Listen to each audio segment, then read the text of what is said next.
Shalom, selamat pagi jemaat Tuhan. Berjumpa kembali dalam Doa Pagi Online. Kau menemukanku.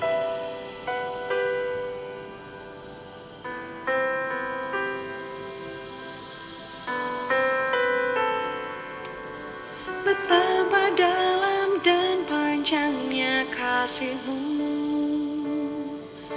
jauh tinggi dan tak terselami, kasih yang takkan menyerah dan selalu percayaku kembali.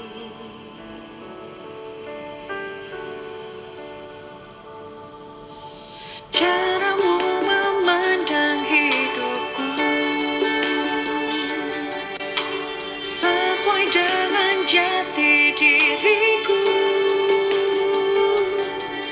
sebab aku ini anak-Mu yang takkan pernah berubah.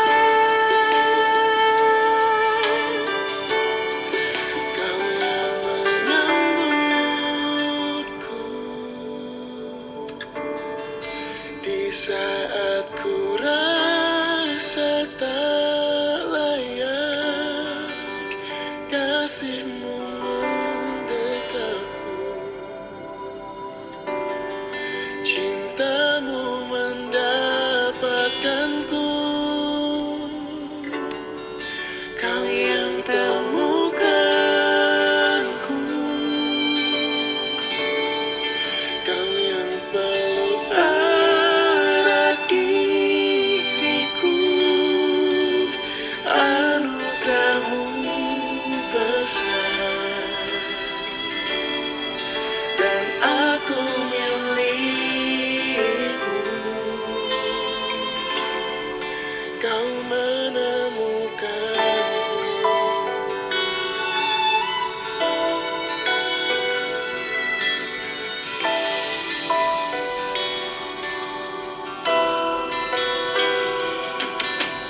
Caramu memandang hidupku sesuai dengan jati diriku,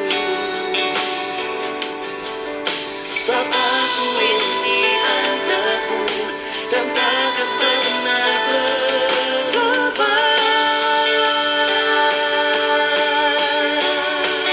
Kau yang menyambutku di saat ku rasa tak layak, kasih-Mu mendekapku,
Tiba waktunya untuk kami merenungkan firman-Mu. Firman-Mu lah suluh dan terang bagi jalan kami. Berfirman Tuhan, terangi jalan kami, tuntun langkah kami. Dalam nama Tuhan Yesus Kristus. Amin. Bapak Ibu, kita lanjutkan renungan firman Tuhan pada pagi hari ini. Kita lanjutkan pembahasan tentang penangkapan Paulus di Yerusalem, sesi yang kedua. Untuk itu, kita baca Kisah Para Rasul 21 ayat 37, menyambung yang kemarin, dan dilanjutkan sampai dengan pasal 22 ayat 15. Demikian firman Tuhan. Ketika Paulus hendak dibawa masuk ke markas, ia berkata kepada kepala pasukan itu, "Bolehkah aku mengatakan sesuatu kepadamu?" Jawabnya, "Tahukah engkau bahasa Yunani? Jadi engkau bukan orang Mesir itu yang baru-baru ini menimbulkan pemberontakan dan melarikan 4.000 orang pengacau bersenjata ke padang gurun?" Paulus menjawab, "Aku adalah orang Yahudi dari Tarsus, warga dari kota yang terkenal di Kilikia. Aku minta supaya aku diperbolehkan berbicara kepada orang banyak itu." Sesudah Paulus diperbolehkan oleh kepala pasukan, pergilah ia berdiri di tangga dan memberi isyarat dengan tangannya kepada rakyat itu. Ketika suasana sudah tenang, mulailah ia berbicara kepada mereka dalam bahasa Ibrani, katanya, "Hai saudara-saudara dan bapak-bapak, dengarkanlah apa yang hendak kukatakan kepadamu sebagai pembelaan diri."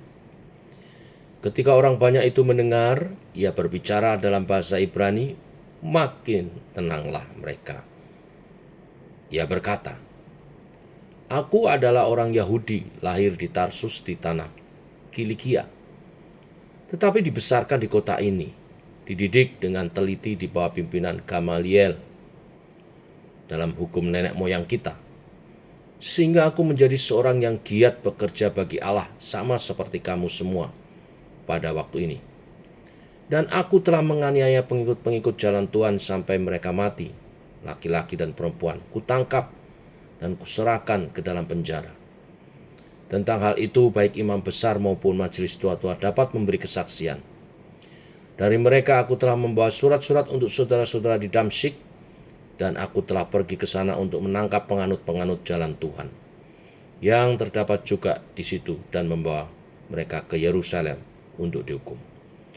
Tetapi dalam perjalananku ke sana, ketika aku sudah mendekat Damsyik, yaitu waktu tengah hari, tiba-tiba memancarlah cahaya yang menyilaukan dari langit mengelilingi aku. Maka rebahlah aku ke tanah, dan aku mendengar suatu suara yang berkata kepadaku, "Saulus, Saulus, mengapa engkau menganiaya aku?" Jawabku, "Siapakah engkau, Tuhan?" Katanya, "Akulah Yesus orang Nazaret yang kau aniaya itu." Dan mereka yang menyertai aku, mereka melihat cahaya itu, tetapi suara Dia yang berkata kepadaku tidak mereka dengar. Maka kataku, "Tuhan, apakah yang harus kuperbuat?" Kata Tuhan kepadaku, "Bangkitlah dan pergilah ke Damsyik. Di sana akan diberitahukan kepadamu segala sesuatu yang ditugaskan kepadamu." Dan karena aku tidak dapat melihat oleh karena cahaya yang menyilaukan mataku itu, maka kawan-kawan seperjalananku memegang tanganku dan menuntun aku ke Damsyik. Di situ ada seorang bernama Ananias, seorang saleh yang menurut hukum Taurat dan terkenal baik di antara semua orang Yahudi yang ada di situ. Ia datang berdiri di dekatku dan berkata, "Saulus, saudaraku, bukalah matamu dan melihatlah." Dan seketika itu juga aku melihat kembali dan menatap dia. Lalu katanya, "Allah nenek moyang kita telah menetapkan engkau untuk mengetahui kehendaknya, untuk melihat yang benar, dan untuk mendengar suara yang keluar dari mulutnya. Sebab engkau harus menjadi saksinya terhadap semua orang tentang apa yang kau lihat dan kau dengar." Sampai di sini pembacaan kita. Bapak Ibu jemaat Tuhan, setelah ditangkap, Paulus diamankan di markas. Markas yang dimaksud adalah benteng Antonia. Maksudnya untuk diinterogasi di sana. Tetapi Paulus minta izin untuk menyatakan pembelaannya kepada orang banyak terlebih dahulu. Paulus meminta izin kepada kepala pasukan, dan setelah diperbolehkannya, Paulus mengawali pembelaannya dengan menjelaskan siapakah dirinya. Dia menjelaskan bahwa dirinya bukanlah nabi palsu dari Mesir yang datang ke Israel untuk mengumpulkan ribuan orang yang kemudian disebut dengan kaum Sicari, yaitu pembunuh yang menggunakan pisau tajam yang disembunyikan di balik jubah. Orang-orang ini akan pergi ke pasar atau tempat-tempat umum dan menikam orang-orang Romawi, lalu kemudian melarikan diri dengan berbaur di tengah-tengah orang banyak. Orang ini ribuan pengikutnya, karena orang Mesir ini menubuatkan bahwa tembok benteng Romawi akan runtuh jika dia berseru, dan pasukannya telah dipilih untuk menjadi kelompok penghancur Romawi. Paulus menjelaskan bahwa dirinya bukanlah orang itu. Paulus menjelaskan bahwa dia berasal dari kota Tarsus. Dia orang Yahudi yang lahir di Yerusalem. Mengapa dia menjelaskan tentang kelahirannya dari kota Tarsus? Karena kota Tarsus adalah sangat penting dalam budaya pendidikan Yunani dan Romawi. Kota Tarsus bukanlah kota sembarangan. Paulus sedang menegaskan kalau dia bukanlah orang sembarangan. Dia warga terpandang dan dia berasal dari kota yang terpandang. Dia bukanlah sampah masyarakat yang layak diperlakukan seperti ini. Selanjutnya Paulus berbicara kepada orang banyak dengan menggunakan bahasa Ibrani. Sebenarnya yang dimaksud adalah bahasa Arami, bahasa Ibrani sehari-hari.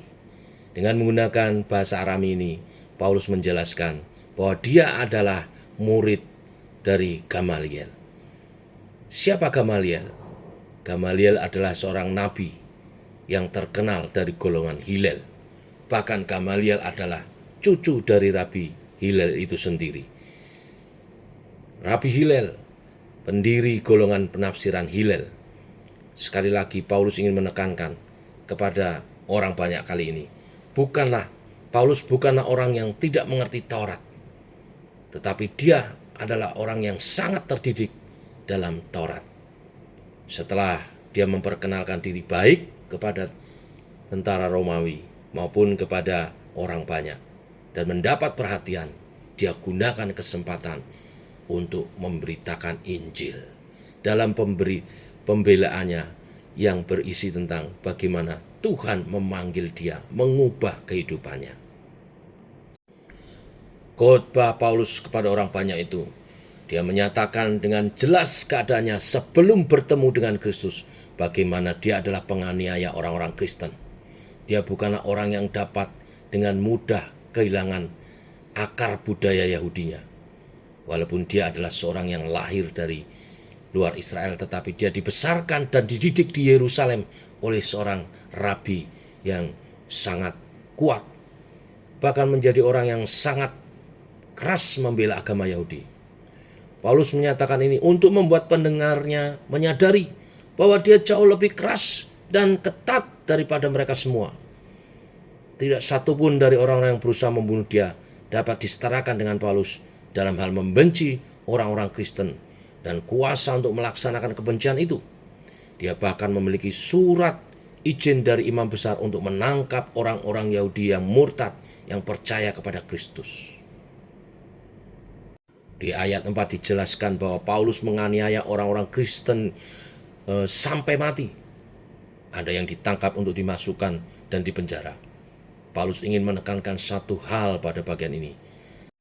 Dia ingin orang-orang di Yerusalem ini berpikir tentang perubahan yang Paulus alami. Siapakah yang sanggup mengubahkan dia? yang tadinya begitu keras menentang Kristus. Siapa yang sanggup mengubah dia dari seorang pembenci orang-orang Kristen, tetapi menjadi seorang pembela kekristenan yang paling berani dan paling berpengaruh. Bapak Ibu, pembelaan Paulus ini adalah cara menyampaikan Injil yang sangat baik. Paulus menyampaikan pembelaannya dengan menjadikan hidupnya sebagai contoh agar orang mengerti pemberitaan Injil. Agar orang melalui kesaksian hidupnya berbalik, mengerti dan kemudian menerima berita Injil. Di ayat 5 sampai seterusnya, Paulus mengatakan bahwa walaupun dia berusaha untuk menangkap orang-orang Kristen, tetapi ternyata justru dia yang ditangkap oleh Kristus untuk menjadi orang Kristen. Inilah kesaksian yang harus kita semua miliki. Kesaksian yang menyadarkan orang lain bahwa sebelum seorang ditangkap oleh Kristus, dia tidak bisa mengenal Allah dan rencananya yang besar untuk memanggil orang-orang ke dalam kerajaannya.